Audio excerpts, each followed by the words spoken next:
Welcome back, stargazers. In a previous video, we discussed several anomalies that make our solar system special. We covered unusual planetary orbits, peculiar moons that defy convention, and mysterious objects that have captured the attention of astronomers. If you missed that episode, don't forget to check it out. There's a link in the description. Today, we're going to delve into more fascinating anomalies. Get ready to explore some of the most intriguing and mysterious phenomena in our solar system.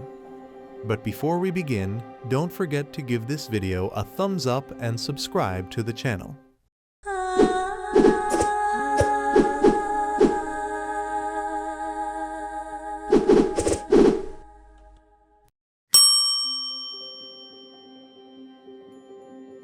Unlike most planets in the solar system, Venus has a retrograde rotation, meaning it rotates clockwise. Moreover, it has the slowest rotation of all planets, taking about 5,832 hours, or 243 Earth days, to complete one rotation.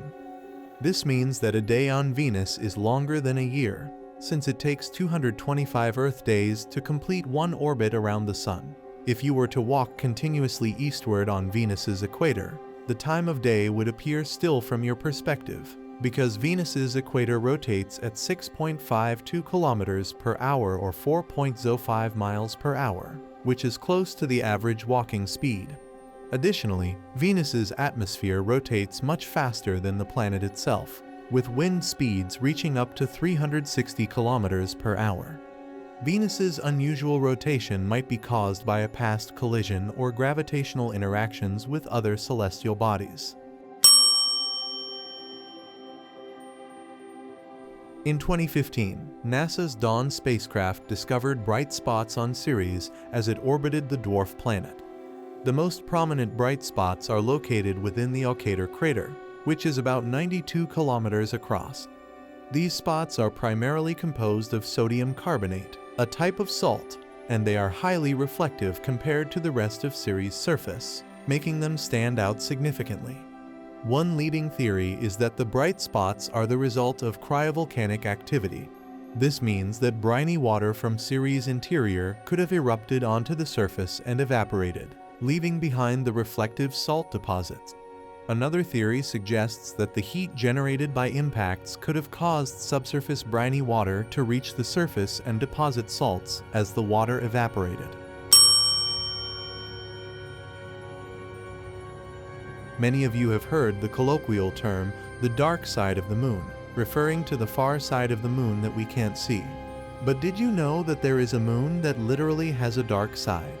Meet Iapetus, one of Saturn's moons that exhibits a stark contrast between its hemispheres, with the dark side being up to 10 times darker than the bright side. Scientists believe that the dark material is possibly composed of carbon-rich compounds originating from meteoroids or migration from other moons, such as Phoebe. Furthermore, Iapetus has a unique ridge on its equator with a height of 20 kilometers or 12 miles. Making it one of the tallest mountain structures in the solar system. The Dust Bowl was one of the largest dust storms on Earth in recent history, occurring in 1935 in the United States. This dust storm covered an area approximately 800 miles long and 300 to 500 miles wide, stretching from central Nebraska to the Mexican border and from Pueblo, Colorado, to eastern Kansas. However, Martian dust storms can be planet-wide and envelop the entire planet. They often occur every few Martian years and start as smaller local storms that merge and grow in size, sometimes spanning several months. It is harder for sand and dust grains to return to the ground on Mars compared to Earth due to several factors, including its thinner atmosphere, lower gravity, and significant wind patterns. Today, we've explored some of the most fascinating anomalies in our solar system. From Venus's mysterious retrograde rotation to the bright spots on Ceres and the unique characteristics of Iapetus, Saturn's enigmatic moon, we've also delved into the dynamic world of Martian dust storms, contrasting them with Earth's historical dust bowl. These phenomena not only captivate our curiosity, but also offer valuable insights into the diverse and complex nature of celestial bodies. Thanks for watching. If you enjoyed this video, please give it a thumbs up, share it with your friends, and subscribe to our channel for more fascinating content. Until next time, keep looking up at the wonders above, stargazers.